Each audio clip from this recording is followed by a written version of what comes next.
Palabra a don Federico Moraes. Muy bien, pues sí. Pues muchas gracias, rector, por la oportunidad de estar aquí. Muchas gracias al CIA3 por invitarme. Para mí es un placer estar aquí en esta jornada y sobre todo voy a exponer a lo mejor cosas que no sé. Lo que no tengo es el para pasar esto. A ver si no me excedo.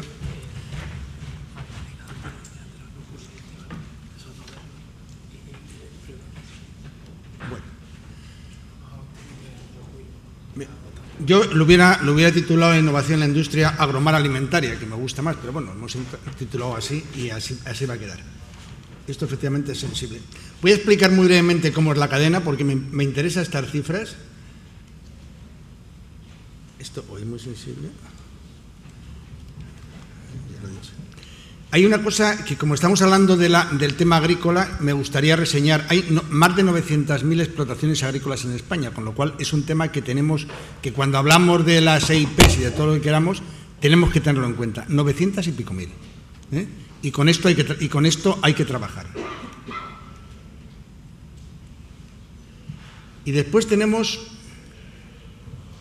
30.000 empresas de alimentación. Y de estas 30.000 empresas de alimentación, y es en parte lo que hoy voy a charlar, me voy a centrar bastante en lo que yo he llamado la clase media de las pymes de la IAB, que son estas de aquí. Creo que es muy difícil abordar llegar a todo el mundo es prácticamente imposible. Y se lo dice alguien que está trabajando todo el día en el campo, que está con los pies en el suelo. Y después tenemos un tira y afloja a estas empresas con lo que es... Esto va horroroso. Perdón, ¿me puedo poner ahí de pie? Porque igual lo hago mejor de ahí de pie, porque esto va horroroso. ¿Puedo hablar de aquí? ¿Sí? ¿Sí funciona? Sí, funciona, perfecto. Bueno, pues me voy a poner aquí porque es que si no vamos a tardar más. Decía que esto es importante, el ver cómo está, porque igual que tenemos 30.000 empresas de alimentación, las que tenemos para vender son muchas menos. Y después hay otro tema también muy interesante, que es que el 30% de alimentación se vende en el sector HoReCa. Y curiosamente, casi nadie del sector académico estudia el sector HoReCa, es una cosa que no existe. Estudiamos todo el tipo de productos que puedan mitigar inflamaciones, pero de los sectores que realmente compran, de esto no se estudia nada. El tercer tema, o el cuarto tema, es cómo está la población española y hacia dónde vamos. Tenemos 4 millones de hogares de un solo miembro, 35% del mercado de matrimonios con hijos pequeños, 8 millones de inmigrantes y 18% de la población española mayor de 65 años. Y en el futuro, al revés que ocurre en Latinoamérica o en Iberoamérica, la población en Europa va a bajar. No solamente en España, sino en Europa va a bajar. Es decir, nosotros vamos a ser un país que en los próximos años vamos a perder población. Por tanto, veremos a ver qué va a pasar y cómo lo vamos a arreglar. Otra de las cosas que es importante decir, bueno, ¿y ahora qué haces?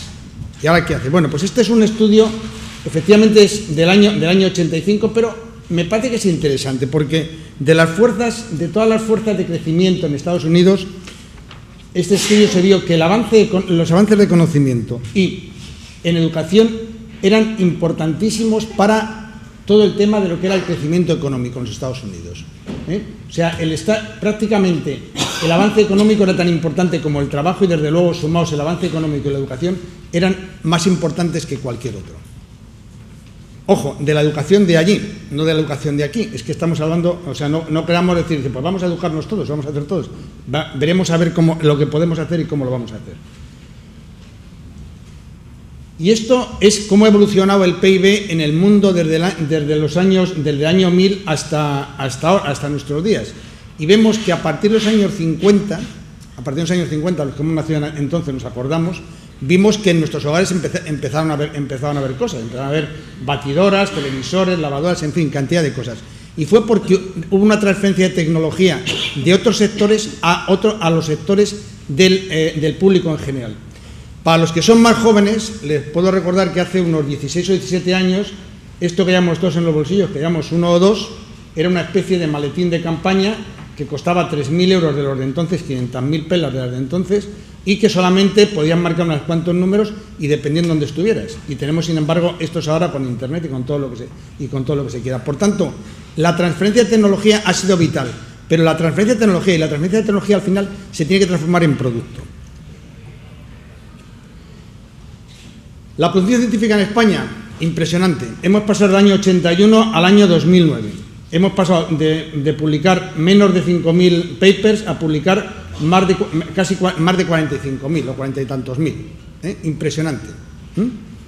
Por tanto, nuestra aportación a las publicaciones en el mundiales pues también se ha incrementado desde un poco más de 0,5 al 3 y pico, 3 en el 2009. A lo mejor ahora estamos incluso más o igual. Nuestra aportación al PIB, ahí hemos cambiado. En la aportación al PIB, si lo comparamos con otros países que a lo mejor no han publicado tanto, pues estamos donde estamos en relación con Francia, con Alemania y con Europa de los 27. Y esto que puedes decir, que hombre, esto lo dice usted, dice, o tú, que vienes a contarnos aquí una historieta. Digo, no, esta transparencia es del Ministerio de María Luisa Castaño, que vio cómo estaba en el PIB en los principales países de Europa. Ocupamos el 5º país de la Unión de los 27 y el 4º de la zona euro. Ocupamos el 9º número en publicaciones a nivel mundial y estamos donde estamos en competitividad. Por tanto, que yo no digo que se vaya a cortar todo, ni como decía antes el rector, que las industrias invierten poco, es que a lo mejor tenemos que cambiar la manera de invertir también el sistema público. Yo creo que el sistema nacional, el sistema privado no va a invertir más porque digamos que invierta más, porque es que no, dice, bueno, ¿y para qué? Va a decir, ¿para qué? Dice, a lo mejor tenemos que cambiar cómo tiene que invertir el público. Y de esto voy a tratar de dar alguna idea, de algunas de mis ideas que son totalmente rebatibles, también lo diré. Esto no es mío, es de una fundación gallega que estudió cómo estaban las patentes y en las universidades gallegas y la comparó con la Universidad de Oxford. Había 5, estos eran los recursos que tenían investigadores y recursos, y eso lo que producían 74.000 euros, si no me acuerdo mal, con 5 licencias. Lo comparó con Oxford, con menos investigadores y más recursos, eran capaces de producir 69 licencias con 6,7 millones de beneficios. Bueno, si comparamos estas dos universidades, y la Universidad Gallega no es un caso extraordinario, la Universidad Española, nos encontramos con estos ratios, lo cual también nos tiene que empezar a llamar la atención, es decir, alguna cosa estaremos haciendo mal, alguna cosa. O sea, cuando mi amigo Daniel Ramón, con el cual he tenido muchas discusiones en público, dice que hay que defender la investigación de excelencia, digo, pues efectivamente, yo defiendo la investigación de excelencia, pero no todo el mundo puede ser excelente, porque es que no puede ser que el 100% de los científicos sean excelentes. Habrá de una manera y otros de otra, y también intentaré comunicar eso. Y este es un problema de los que estamos, lo que estamos cuando nos comparamos con otros países, cuál es la colaboración de España entre universidades y empresas. Estamos aquí en el recuadro este rojo de abajo. Y en general esto pasa porque hay una cosa que en España, antes decía que la I+D produce innovación. No, la innovación se puede producirse en la I+D a veces, no siempre, pero también se puede producir. Creo que el impulso emprendedor de la gente es un impulso innovador y no necesita de I+D, necesita simplemente de impulso innovador. Ahora, si uno quiere ir más allá, la innovación lo que sí que produce es dinero. Y el dinero lo que sí que hace es que paga la I+D. Y si esa I+D es capaz de somos capaces de hacerla realmente rentable, cerraremos el círculo. Pero si no, estaremos tirando el dinero. Y esto es de un libro de David Deutsch, que es un científico de computación cuántica de Oxford, que publicó un libro clásico en los 90, en español se llamaba, no recuerdo en español, The Fabric of the Reality, que decía que los genes son programas informáticos escritos con código ADTG, que solamente en determinados ambientes, dan órdenes a las células para a partir de un aminoácido dar lugar a una proteína. Es decir, que si nosotros no creamos el medio ambiente, por muchos genes que tengamos revoloteando, va a ser difícil que creemos una proteína. Este es un ejemplo de talento, y como ve algún amigo mío catalán, de Dalí, que para eso necesitas simplemente el saber pintar y tener un talento, no necesitas mucho más allá, algo de conocimiento también, pero bueno, digamos que puede ser, uno mismo puede llegar a este conocimiento. Este es otro que requiere algo más de conocimiento, Gaudí, ya requieres, pero voy a poner otros más actuales, bueno, o no tanto tan actuales, que es cuando tenemos el talento más el caldo de cultivo, producimos valor. Imagino que casi todo el mundo se acordará de estos señores, 50 o 52 años después siguen produciendo valor y siguen produciendo sus ingresos. De este otro, más aún, esto lo tenía puesto hace 20 días, pero he visto que ahora hay un banco que también lo anuncia y que además para atraer a los jóvenes, es decir, una canción que se escribió hace exactamente 49, se publicó hace 49 años y se escribió hace 50, Like a Rolling Stone. Y cuando la escribió le dijeron que estaba loco, que esa era una canción que rompía todo lo anterior. Y este otro ejemplo, que probablemente lo conoceremos más, que es el de Billy Gates.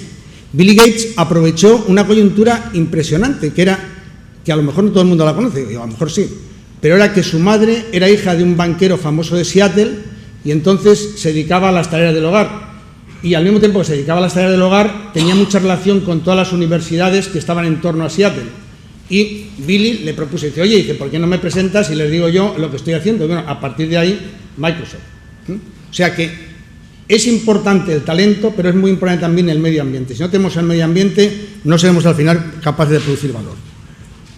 Y este otro, que es algo que esta es una foto que saqué yo hace mucho, en el año 2009, en Aberdeen, que es una ciudad que tiene 100.000 habitantes, probablemente bastante más pequeño que Córdoba. Estaba toda la ciudad, bueno, tenemos ahí un proyecto europeo, pero en fin, con estos carteles. Y claro, un sitio donde ponga que donde el conocimiento y la innovación conectan, es difícil encontrarlo en España.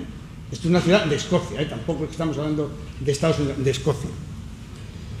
Bueno, pues nosotros intentamos crear una especie de medio ambiente en el año 2002-2003, creando un grupo de interés económico para hablar con la Comisión Europea y para decirle que lo que estaba financiando no era lo que tenía que financiar problemas reales que tuviera la industria. Entonces creamos un grupo de interés económico para que la industria presentara proyectos de investigación. Y creamos este grupo que se llama SPES, Spread European Safety. Hemos ganado algunos proyectos, de esto no voy a hablar, que no me interesa en absoluto, pero lo que sí es que cuando empezó el 7º programa marco, estaba en el 6º, nos dijeron que ya no iba a haber topics, que no iba a haber tema de alimentos, que había que hacer otras cosas. Entonces nos hablaron de que había que hacer plataformas tecnológicas, de las cuales estos 11 que estaban allí éramos 11 paletos en Bruselas, no digo nada más, o sea, no éramos ningunos especialistas de nada, simplemente fuimos allí con nuestra voz y nos encontramos que había que hacer una plataforma. Total, que nos aliamos con Unilever y creamos en el 2005 creamos la plataforma Food for Life y en el 2007 hicimos una agenda estratégica enfocada en todo lo que ven aquí, que no, me niego a leer. Pero sí que había un tema también interesante en esto que me gustaría poner, que siempre estaba muy enfocada a un problema que en el 2007 veíamos lejísimos el 2020, pero ahora estamos en la mitad, prácticamente más cerca del 2020 que del 2007, que era el tema del bienestar y la apariencia de la gente de más de 50 años. Es decir, teníamos que hacer productos que no solamente mejoraran el bienestar, sino que también la apariencia, es decir, añadir vida a los años. ¿Cuáles son los resultados de esta plataforma europea? Pues esta plataforma europea hizo esta es la actualización de la nueva agenda estratégica. Advierto una cosa, la agenda estratégica casi nunca, no voy a decir nunca, pero casi nunca predice las innovaciones disruptivas, porque son disruptivas precisamente por eso, porque no las pueden predecir, ¿de acuerdo? Bueno, pues estos son los resultados de la plataforma europea, de los topics que ha financiado la Comisión Europea. El 90% han venido de la plataforma, lo cual no quiere decir que el 90% de las cosas que les hemos dicho nos hayan hecho caso, pero lo que sí que han financiado, el 90% sí que viene de ahí. Después creamos, porque, insisto, la plataforma europea, que mucha gente me habla, dice, yo quiero estar en la plataforma europea, digo, ¿pero para qué? La plataforma europea solamente vale para hablar con la Unión Europea, nada más, nada más. Lo que tiene importancia son las plataformas nacionales, y las plataformas nacionales podemos pasar a la europea. Entonces creamos una red de plataformas europeas, de las cuales la plataforma española no es más que una de ellas. Esta es nuestra página web. Y esto es una cosa que es interesante, que ahora parece que está de moda, pero que yo la dije en el año 2004, 2005, y la gente echaba las manos a la cabeza. La plataforma no representa a la industria de alimentación, representa a la cadena de valor del sector. Y eso es lo que intentamos y por lo que estamos intentando siempre integrar a todos. Hoy tengo a mis amigos del aceite aquí, están invitados, les hemos invitado siempre, estamos abiertos y la plataforma siempre tienen una peculiaridad y es que quien debe liderar siempre los proyectos, siempre las empresas. Lo cual no quiere decir que un centro de investigación nos diga un proyecto, convence a una empresa y esa empresa lidere ese proyecto, pero el líder tiene que ser la empresa. O sea, porque si no repetiríamos lo que antes llamaban el Mineco la paradoja española, que no es otra cosa que la paradoja europea. Y la plataforma es una cosa muy simple, yo siempre lo digo, se basa en el capital relacional. No tiene otra historia, no hacemos ninguna otra cosa, es puro capital relacional. De hecho, el estar hoy aquí es también puro capital relacional, no tiene más historias que dar otra charla más, doy muchas a lo largo del tiempo y eso a lo largo del año eso me dedico. Y este es lo que yo siempre digo, nosotros en el fondo, ¿qué hacemos en la plataforma? FIAP. Pues FIAP hace solamente una cosa muy sencilla, nosotros ponemos una discoteca, ponemos música e invitamos a parejas, que son empresas y centros de investigación, para que liguen. Y ligar significa hacer proyectos. Y de ahí es lo único que hacemos, no hacemos más. Es verdad que en esos ligues de vez en cuando hacemos un ménage à trois y nos metemos en algunos proyectos, pero no tenemos otra historia, no tenemos nada más. Esta es nuestra agenda, y esto es lo que decía antes, que para ir a Europa no hace falta ir a la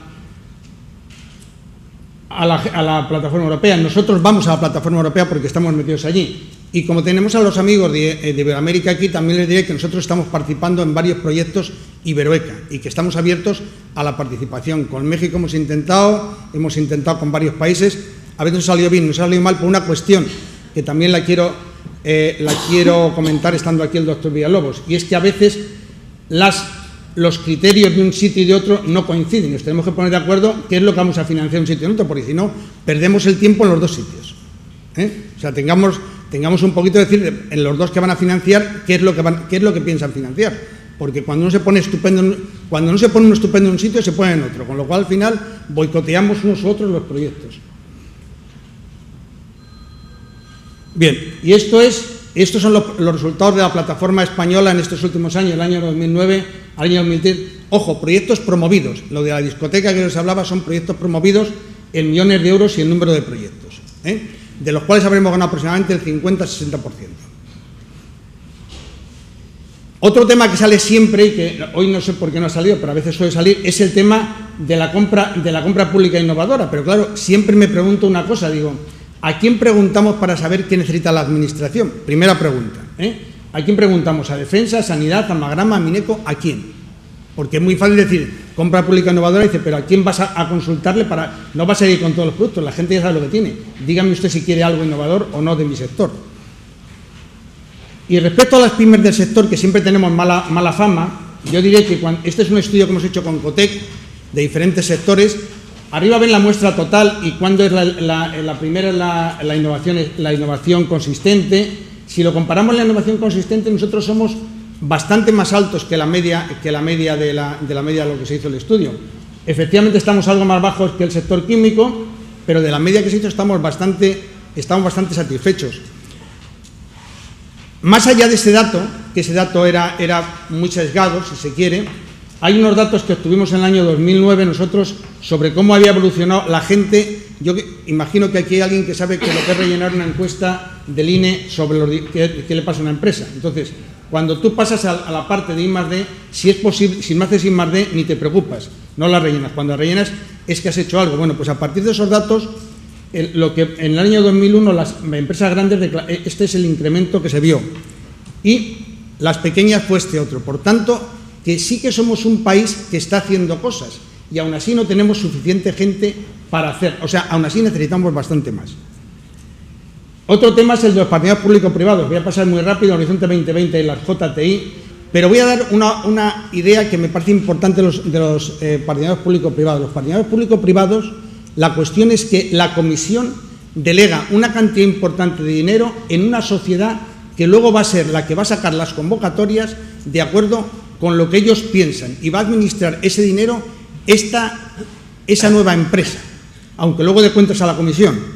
Y fundamentalmente, aparte de los retos del espacio, este es un ejemplo, tiene un fin muy importante, que es crear puestos de trabajo, pero puestos de trabajo de valor y animar a la academia a trascender al mercado. Y estos son los más importantes. Después hay JTI, todo lo que usted... Y esto también parece interesante, que es la fábrica del futuro. Nosotros hicimos una conferencia el año pasado, que es muy importante porque es qué infraestructuras de investigación necesitamos para crear la fábrica del futuro, porque estamos hablando mucho de agricultura y todo esto, pero ¿qué necesitamos para que esto cambie? Pues claro, esto no es una cuestión de love and peace, tendríamos que decir alguna cosa de lo que vamos a hacer.